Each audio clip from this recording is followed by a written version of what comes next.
Hey guys, welcome to PM Pathshala guys. आज हम लेकर आए हैं विजन आईएएस की मंथली करंट अफेयर मैगजीन जुलाई 2024, जिसमें गाइस आज हम लास्ट टॉपिक डिस्कस करने जा रहे हैं। और कल से मैं आपको एक और न्यूज़ दे दूं, कल से ना डेली करंट अफेयर्स भी शुरू हो जाएंगे। पहले मैं फर्स्ट टू सेवन्थ का भी, आज जैसे एट्थ है फर्स्ट टू एट्थ का भी ले आऊँगी, और नाइन्थ से फिर हमारा रेगुलर बेसिस पे चलेगा भी। तो स्टे ट्यून टू बस डेली करंट अफेयर। जो बच्चे मुझे कह रहे थे कि मेंस के लिए या उनके आगे यूपी पीसीएस या दूसरे और एग्जाम्स भी हैं, सारे करंट अफेयर्स इम्पॉर्टेंट हैं। Stay tune to our channel, सब कुछ मिलेगा। और जो बच्चे चैनल पे नए हैं, do like share and subscribe to PM Pathshala. पूरे 2-2.5 साल का विजन का अच्छे से प्लेलिस्ट बना रखा है, एमसीक्यूज भी डाले हुए हैं। तो आप चैनल पर आइए और चैनल पर आप पूरी तरह से डेडिकेटली पढ़ते चले जाइए। ठीक है, चलिए आज हम ना स्कीम करने वाले हैं गाइस। सबसे पहले ठीक है, देखो, स्कीम्स इन न्यूज़ में सबसे पहली स्कीम है स्मार्ट सिटी मिशन। ठीक है, देखो स्कीम्स का यूज़ कहाँ कहाँ होता है। ऐसे लिखोगे तो आपको स्कीम लिखनी पड़ेगी। प्रीलिम्स के पॉइंट ऑफ व्यू से कोई भी प्रीलिम एग्जामिनेशन देने जाओगे, स्कीम्स आप समझ लो 3-4 क्वेश्चन मैं देखती हूँ स्कीम्स पे ही आए होते हैं, डायरेक्टली पूछे हुए होते हैं। ठीक है, डायरेक्टली आपके, जब भी आप जैसे देखो ये स्मार्ट सिटी से रिलेटेड है, तो it might comes under your environment वाले टॉपिक में, सोसाइटी वाले टॉपिक में, इकोनॉमी वाले सेक्शन में घुसा दिया जाएगा। तो प्लीज़ बी वेरी श्योर कि हम हर एक टॉपिक को बहुत डेडिकेटली करें। ठीक है, तो स्कीम में आज हमने सबसे पहले देखना है स्मार्ट सिटी मिशन में कि गवर्नमेंट ने इसके लिए किया क्या है। देखो, गवर्नमेंट ने ना स्मार्ट सिटी मिशन को एक्सटेंड कर दिया है। कब तक के लिए? 31 मार्च 2025 के लिए। ध्यान रखो क्या किया है गवर्नमेंट ने। स्मार्ट सिटी का जो मिशन है ना, स्मार्ट सिटी मिशन, उसको 31 मार्च 2025 तक एक्सटेंड कर दिया गया है। यानी कि ये मिशन अभी 31 मार्च 2025 तक चलेगा। समझ गए? अब क्या याद करने की बात है कि इसकी किस मिनिस्ट्री के अंडर आता है। याद रखो, स्मार्ट सिटीज मिशन जो है वो ministry of housing and urban affair के अंडर आता है। 2015 में लॉन्च हुआ था। देखो 10 साल होने वाले हैं इसको भी। कितने साल होने वाले हैं? एक डिकेड, 10 साल होने वाले हैं। 2015 में लॉन्च हुआ था, जब नई नई आपकी एनडीए की गवर्नमेंट आई थी ना। 2014 में आई थी, तो 2015 में इसको लॉन्च कर दिया गया था, और ये वैलिड है 31 मार्च 2025 तक। ये किस तरह की स्कीम है? सेंट्रली स्पॉन्सर्ड स्कीम है, यानी सेंटर और स्टेट दोनों की फंडिंग इसमें जाएगी, शेयर जाएगा दोनों का। ठीक है, अब ये मिशन बनाया क्यों गया है, ऑब्जेक्टिव क्या है? इसका ऑब्जेक्टिव ये है कि हम सिटीज को स्मार्ट सोल्यूशन दें for core infrastructure, sustainability, quality of life through smart solutions. क्या चाहते हैं हम कि जितनी भी सिटीज होती हैं, है ना, हमने सिटीज के बारे में बात करनी है कि जितनी भी सिटीज होती हैं उनके कोर इंफ्रास्ट्रक्चर पे काम करना है। ठीक है, और उनको हमें सस्टेनेबिलिटी देनी है, उनको हमें स्मार्ट सोल्यूशन प्रोवाइड करने हैं। अब देखो, सबसे पहले समझ लो सिटीज क्या होती हैं, है ना। अगर आपसे क्वेश्चन में यही आ जाए या आपको कुछ लगे भाई सिटीज इन इंडिया, जैसे कि मुंबई है, चेन्नई, कोलकाता, अहमदाबाद, कोलकाता, जयपुर, सारी की सारी सिटीज हैं, है ना। अब देखो सिटीज बेसिकली होती क्या है? सिटीज का मतलब है जहाँ पर लार्ज ह्यूमन सेटलमेंट है ना, जहाँ बहुत सारे लोग क्लोजली रहते हैं, बहुत बड़े बड़े से, जहाँ बहुत बड़ी बड़ी बिल्डिंग्स हो, स्ट्रीट्स हो, शॉप हो, प्लेस हो, तो वो सिटी होता है ना।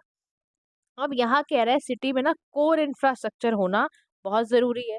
तो आपको ये पता होना चाहिए कि कोर इंफ्रास्ट्रक्चर होता क्या है। कोर इंफ्रास्ट्रक्चर का मतलब है मार्केट सेगमेंट, यानी असेट जो इकोनॉमिक एक्टिविटी के लिए असेंशियल होते हैं। समझ रहे हो आप कोर इंफ्रास्ट्रक्चर में क्या आता है? तो कोर इंफ्रास्ट्रक्चर में यानी कि आपको देखना है कि यहाँ पर water, electricity, gas transmission, distribution, airports का रेगुलेशन, रेल नेटवर्क, ये सारे होने चाहिए। तो कोर इंफ्रास्ट्रक्चर जो कुछ सेक्टर्स भी होते हैं, जैसे आपका coal, crude oil, natural gas, refinery product, fertiliser, सारे के सारे कोर इंफ्रास्ट्रक्चर प्रोजेक्ट्स के लिए सेक्टर्स होते हैं। अब सस्टेनेबिलिटी, स्मार्ट सोल्यूशन हमें निकाल के रहना है। अच्छा, अगर इसकी आप और ऑब्जेक्टिव्स के बारे में बात करो, मैं यहाँ पे आती हूँ फंडिंग पर। पहले ऑब्जेक्टिव ही कर लेते हैं। ये ड्राइव करेगा ग्रोथ थ्रू कॉम्प्रिहेंसिव डेवलपमेंट, यानी कि स्मार्ट सिटी वाले मिशन में देखो सोशल डेवलपमेंट भी होगी, इकोनॉमिक डेवलपमेंट भी होगी, फिजिकल डेवलपमेंट भी होगी और इंस्टीट्यूशनल डेवलपमेंट भी होगी। कैसे होगी, देखो बात समझो। अगर इंफ्रास्ट्रक्चर बनेगा सभी सेक्टर्स के लिए, पानी सबको मिलेगा, इलेक्ट्रिसिटी मिलेगी, सभी जितने भी सेक्शन सोसाइटी के रह रहे हैं उनको, इकोनॉमिकली भी सबको लाइवलीहुड मिलेगा, है ना। फिजिकली सारी चीज़ें अवेलेबल होंगी, एक्सेसिबल होंगी, institutions, banking institution, transport system, है ना, ऐसे कोर कोर चीज़ें रहेंगी आपके, उससे आपकी ग्रोथ बढ़ेगी। तीसरी चीज़ जो इसका तीसरा ऑब्जेक्टिव है वो है create replicable model for sustainable inclusive urban development, ताकि दूसरी तीसरी जो सिटीज हैं वो भी इंस्पायर हो। यानी कि इस तरह का डेवलपमेंट किया जाएगा कि सभी को एक साथ इंस्पायर भी करना है और सबको एक सस्टेनेबल सोल्यूशन भी निकालने हैं। तो दीज आर द ऑब्जेक्टिव। अब हम समझते हैं इस पूरे स्मार्ट सिटीज मिशन की फंडिंग कैसे होती है भाई। तो यूनियन गवर्नमेंट ने हर सिटी को हर साल 100 करोड़ एवरेज रुपए देने का फैसला किया था, प्रोवाइड करते भी हैं वो। तो equal amount on the matching basis state और यूएलबी सबको दिया जाता है। एडिशनल अगर कुछ चाहिए होता है तो फाइनेंस कमीशन या म्युनिसिपल बॉन्ड या गवर्नमेंट प्रोग्राम बोरोइंग के द्वारा भी दिया जाता है। ठीक है। अब सिलेक्शन प्रोसेस समझो, देखो यहाँ आपको मामला समझना है। ये समझो सेलेक्ट कैसे किया जाता है। देखो बीइंग अ ब्यूरोक्रेट, कल आपको भी स्कीम्स बनानी है, लिखनी तो आपको होंगी, सीख भी लो, सारी चीजें सीख लो। सिलेक्शन प्रोसेस कैसे होता है, देखो 100 स्मार्ट सिटीज हैं, उनको सेलेक्ट किया जाता है on the idea of competitive and cooperative federalism. ध्यान से समझना मेरी इस बात को, क्या कह रहा है ये। सिलेक्शन प्रोसेस क्या है कि जो 100 स्मार्ट सिटीज हैं उनको सेलेक्ट किया जाएगा कॉम्पिटिटिव एंड कोऑपरेटिव फेडरलिज्म। अब यहीं से आपको मामला पता चलना चाहिए कि कोऑपरेटिव फेडरलिज्म जो शब्द है वो क्या होता है। कोऑपरेटिव फेडरलिज्म का मतलब है एक ऐसा सिस्टम ऑफ गवर्नमेंट जहां पर फेडरल और स्टेट गवर्नमेंट एक साथ काम करेंगी ताकि वो कॉमन गोल्स को अचीव कर पाए, ताकि वो अपने कॉमन प्रॉब्लम्स को एड्रेस कर पाए और यूनिटी प्रमोट कर पाए। इसी को हम कोऑपरेटिव फेडरलिज्म कहते हैं। यानी कि इम्पोर्टेंट टूल है जिसमें हमें पार्टिसिपेशन करना है और नेशनल पॉलिसीज को आगे से आगे बढ़ाना है। अब आपको ये भी पता होना चाहिए कि 100 जो स्मार्ट सिटी हैं वो इंडिया की कौन कौन से पार्ट की हैं, ये भी पता होना चाहिए। तो जो स्मार्ट सिटी जो प्रोग्राम है हमारा, इसमें हम ना रिन्यूअल और retrofitting program government of India चला रही है। शिलोंग हमारी 100 स्मार्ट सिटी है। तो ऐसे ही इन स्मार्ट सिटीज में करा क्या जाएगा, इसमें कोशिश यही की जाएगी कि यहाँ पर सारा प्लान डेवलपमेंट हो। तो स्मार्ट सिटी मिशन में हम ये कोशिश कर रहे हैं कि भाई इनको ज़्यादा से ज़्यादा सिटीजन फ्रेंडली और सस्टेनेबल बनाने की कोशिश है, लगे हुए हैं हम भी, है ना। तो लिस्ट ऑफ सिटीज में यहाँ पर बड़ी सारी लिस्ट है। जैसे देखो यूपी के अंदर ही 13 ऐसी सिटीज हैं, आगरा, अलीगढ़, बरेली, गोरखपुर, झांसी, कानपुर, लखनऊ, मेरठ, मुरादाबाद, प्रयागराज, रामपुर। तमिलनाडु की 12 सिटीज है, चेन्नई है, कोयम्बटूर है। पूरी लिस्ट बनी हुई है, you can check that list. Maharashtra की 8 सिटीज है, कर्नाटका है ना, छत्तीसगढ़, पंजाब, अरुणाचल प्रदेश, गोवा, है ना, Delhi is all one of it, Lakshadweep, Puducherry, Daman and Diu, ऐसी बहुत सारी पूरी की पूरी 100 हैं और 100 मेघालय बनी थी। समझ गए ये बात कि 100 सिटीज को चुना गया है। अब शॉर्टलिस्ट कैसे करते हैं, shortlisting of cities by states. कौन करता है, स्टेट्स करते हैं। सिटीज को डिस्ट्रीब्यूट करा जाता है among the states and UTs on the basis of equitable criteria. Cities को डिस्ट्रीब्यूट कर देते हैं इक्विटेबल क्राइटेरिया पर, और हर स्टेज पर कंपटीशन रखते हैं इंट्रा स्टेट। इंट्रा मतलब स्टेट के अंदर ही अंदर। जैसे लेट्स से आपका यूपी है, यूपी में ही चेक कर लेंगे कि ग्रोथ लखनऊ की कितनी है, प्रयागराज की कितनी है, गोरखपुर की कितनी है। ठीक है, ऐसे चेक कर लेते हैं। स्टेज 2 का जो कंपटीशन है उसमें चैलेंज राउंड होता है फॉर सिलेक्शन। यानी जितने भी पोटेंशियल स्मार्ट सिटीज हैं उनमें प्रपोजल जाता है ताकि सिटी चैलेंज देख के उनको एक स्मार्ट सिटी में सेलेक्ट किया जाए। ऐसे ही आपका होता है स्पेशल पर्पस व्हीकल। यानी स्मार्ट सिटीज मिशन को इम्प्लीमेंट करना है और कैसे किया जाएगा, स्पेशल पर्पस व्हीकल की मदद से। क्या होता है ये स्पेशल पर्पस व्हीकल, का मतलब है प्लान किया जाएगा, अप्रेज, अप्रूव, रिलीज किए जाएंगे फंड, इम्प्लीमेंट करना, मैनेज करना, मॉनिटर करना हर स्मार्ट सिटी डेवलपमेंट प्रोग्राम में। स्पेशल पर्पस व्हीकल में क्या क्या करा जाएगा, प्लान करेंगे कैसे सिटी में कैसे कैसे कहाँ पे क्या बनाना है, कैसे करना है, अप्रूव फंड ये सब करना, पूरी तरह मॉनिटर भी किया जाएगा। और it is setup at the city level in the form of limited company under the companies act 2013, उसके तहत ये किया जाएगा।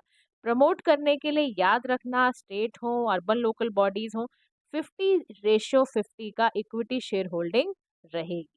प्राइवेट एंटिटीज भी इन्वेस्ट कर सकती हैं, लेकिन स्टेट और यूएलबी का ही मेजॉरिटी कंट्रोल रहेगा स्मार्ट सिटी मिशन के अंदर। अच्छा, फंड जो प्रोवाइड किया जाएगा बाय गवर्नमेंट ऑफ इंडिया तो smart city mission special purpose vehicle के लिए वो टायर्ड है, लाइक उसके लिए ग्रांट तय करना या स्पेशल ग्रांट फंड वगैरह भी तैयार किया गया है। अब यहाँ पर और क्या होगा, कह रहा देखो 3 तरह के मॉडल अडॉप्ट किए जाएंगे। एक है रेट्रोफिटिंग यानी कि सिटी का इम्प्रूवमेंट होना, एक है रीडेवलपमेंट सिटी का रिन्यूअल, एक है ग्रीनफील्ड यानी कि सिटी का एक्सटेंशन करना। ये 3 तरह के मॉडल एरिया बेस्ड डेवलपमेंट करेंगे, चाहे वो रेट्रोफिटिंग हो, चाहे रीडेवलपमेंट हो, चाहे ग्रीनफील्ड हो। ये 3 तरह के मॉडल एरिया बेस्ड डेवलपमेंट के लिए किए जाएंगे। रेट्रोफिटिंग का मतलब सिटी का इम्प्रूवमेंट करना है, रीडेवलप का कि सिटी को बिल्कुल रिन्यू कर देना एकदम नई नवेली दुल्हन की तरह, और ग्रीन फील्ड का मतलब है कि सिटी का हम एक्सटेंशन करेंगे, यानी कि यहाँ पर थोड़ा सी चीज़ों को एक्सटेंड करेंगे। एरिया बेस्ड डेवलपमेंट में पूरा पैन एक्टिविटी लगेगी, स्मार्ट सोल्यूशन दिए जाएंगे।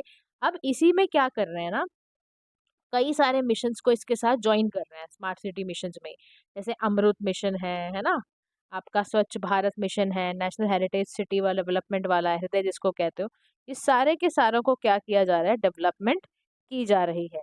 अच्छा, अमृत का फुल फॉर्म आपको पता होना चाहिए क्या होता है, Atal mission for rejuvenation and urban transformation. आपको मुझे बताना है अमृत कब आया, ठीक है, और इसका ऑब्जेक्टिव क्या है, ये आप मुझे कमेंट सेक्शन में बताओ। अच्छा, इसी के अंदर फिर आपका क्या आएगा, integrated command and control centres भी होंगे 100 स्मार्ट सिटीज के लिए, ताकि ऑनलाइन सर्विसेज, ट्रैफिक मैनेजमेंट की, health related, water related citizens के लिए बनाए। तो देखो आप याद रखो, स्मार्ट सिटी जो बनाई जा रही है, स्मार्ट सिटी का मेन मकसद यही है कि ज्यादा से ज्यादा लोगों तक, नागरिकों तक अच्छी से अच्छी सुविधाएं प्राप्त की जाएं। ठीक है, तो उनका कोर इंफ्रास्ट्रक्चर में क्लीन एक सस्टेनेबल एनवायरनमेंट उनको देना, उनको एक डिसेंट क्वालिटी ऑफ लाइफ देना, ये सारा काम है इस पूरे का पूरा। रीडेवलपमेंट, रिट्रोफिटिंग मैंने आपको बताई दी है। अच्छा, एक थोड़ा सा और मैं बता दूं आपको, रीडेवलपमेंट में ना जैसे आपको किया गया था, थोड़ा सा आपको आइडिया होना चाहिए ना, लाइक रीडेवलपमेंट जैसे किया गया था आपका बेंदी बाजार का, ये ना मुंबई में है, बेंदी बाजार, इसका किया गया था। बेंदी बाजार था एक, मुंबई का है ये, वहां पे किया गया था। रीडेवलपमेंट हुआ था, लोकल एरिया डेवलपमेंट हुआ था अहमदाबाद में, अहमदाबाद में किया गया था। अच्छा, ग्रीनफील्ड प्रोजेक्ट के लिए ध्यान में रखना, आपका न्यू टाउन कोलकाता है ना, वहां पर किया गया था, न्यू टाउन कोलकाता में। यहाँ पर ना मतलब डेवलप किए गए थे नए अर्बन एरियाज, ताकि उनको स्मार्ट सोल्यूशन दिया जाए। ऐसे ही आप गिफ्ट सिटी को भी लिख सकते हो, गिफ्ट सिटी जो गुजरात वाली है, वो भी ग्रीन फील्ड ही है बेसिकली। और पैन सिटी सोल्यूशन के लिए तो आपको पता ही है, स्किल डेवलपमेंट, ई गवर्नेंस, ये सारा काम किया गया था। करंट स्टेटस जो है वो है कि एज ऑफ जुलाई 3 2024 100 सिटीज में 7188 प्रोजेक्ट्स, 90% टोटल प्रोजेक्ट कंप्लीट हो गया है। तो ये सब बातें ना आपको लिखनी होती हैं अपने आंसर्स में, अपनी बातों को, ठीक है, ये बात ध्यान रखना आप अच्छे से। अच्छा, इसी के साथ साथ ना इसके 6 फंडामेंटल क्राइटेरिया हैं कि कम्युनिटी को, स्मार्ट सिटी मिशन जो है वो जब भी करा जाएगा तो उसमें कम्युनिटी को कोर समझा जाएगा कि हम किसके लिए कर रहे हैं, कम्युनिटी के लिए कर रहे हैं। More from less, ability to generate greater outcomes, cooperative and competitive federalism, select cities को सेलेक्ट किया जाएगा थ्रू कंपटीशन, इंटीग्रेशन, इनोवेशन चलाया जाएगा, technology as a means not as a goal. ये सब कन्वर्जन यानी कि सेक्टोरल एंड फाइनेंशियल कन्वर्जेंस कैसे कैसे करनी है, उसके ऊपर ये ध्यान दिया जाएगा। तो याद रखना, स्मार्ट सिटी के बारे में थोड़ा मैं और आपको ज्ञान देती जा रही हूँ। स्मार्ट सिटी 2009 से ही बहुत ज़्यादा शुरू हो गया था, क्योंकि फाइनेंशियल क्रैश था, सिटीज़ में एडवांस नहीं थी, और ऐसे आईसीटी का इंटीग्रेशन नहीं था, गुड गवर्नेंस की प्रॉब्लम थी, वो भी हम चाहते थे। तो स्मार्ट यानी कि देखो, हम चाहते हैं इंफ्रास्ट्रक्चर अच्छा हो, सर्विसेज अच्छी हो, एरिया बेस्ड डेवलपमेंट हो जाए। इसीलिए हमने 2009 से हम पीछे पड़ गए थे। ठीक है, यहाँ पर ना देखो चैलेंजेस नहीं लिखे हुए हैं स्मार्ट सिटी मिशन को लेके, लेकिन मैं बता दूं, स्मार्ट सिटी में ना अभी भी डेफिनेशन की क्लैरिटी नहीं है ना। जैसे हम कह रहे हैं कि स्मार्ट सिटी का मतलब है कि हम ना एडवांस करेंगे सोसाइटी को टेक्नोलॉजिकली, हम ना सस्टेनेबल बनाएंगे, इंक्लूसिव बनाएंगे, बट कैसे बनाएंगे, समझ रहे हो? लाइक टॉप डाउन अप्रोच की दिक्कत है, रोल नहीं है इलेक्टेड काउंसिल्स का, डेमोक्रेटिक अकाउंटेबिलिटी नहीं है, ये सब इसकी प्रॉब्लम्स भी हैं। तो ये भी एक बात आपको ध्यान में रखनी है, जब भी स्मार्ट सिटी से रिलेटेड कोई बात आए ना तो आपको ध्यान में रखना है। अच्छा, ठीक है, तो ये आप बिल्कुल अच्छे से करके रखोगे कि स्मार्ट सिटी मिशन में अगर कोई भी क्वेश्चन आ जाए तो आपको ये फंडामेंटल क्राइटेरिया याद रखना है कि कम्युनिटी को कोर समझा जाएगा, जनरेट ग्रेटर आउटकम्स की तरफ बढ़ना है, सिटीज़ को कंपटीशन के साथ साथ अपने फ्लेक्सिबिलिटी रखनी है, इम्प्लीमेंट करना है, इनोवेशन को बढ़ाना है, technology as a means not as a goal, ये सारा काम करना है। तो guys this is all about your this particular scheme smart city mission. ये ध्यान से समझ लिया होगा आपने। कोई अगर आपको क्वेश्चन आ रहा हो please let me know in the comment section. Thank you so much for listening. Do like share and subscribe to PM Pathshala. Have a nice day to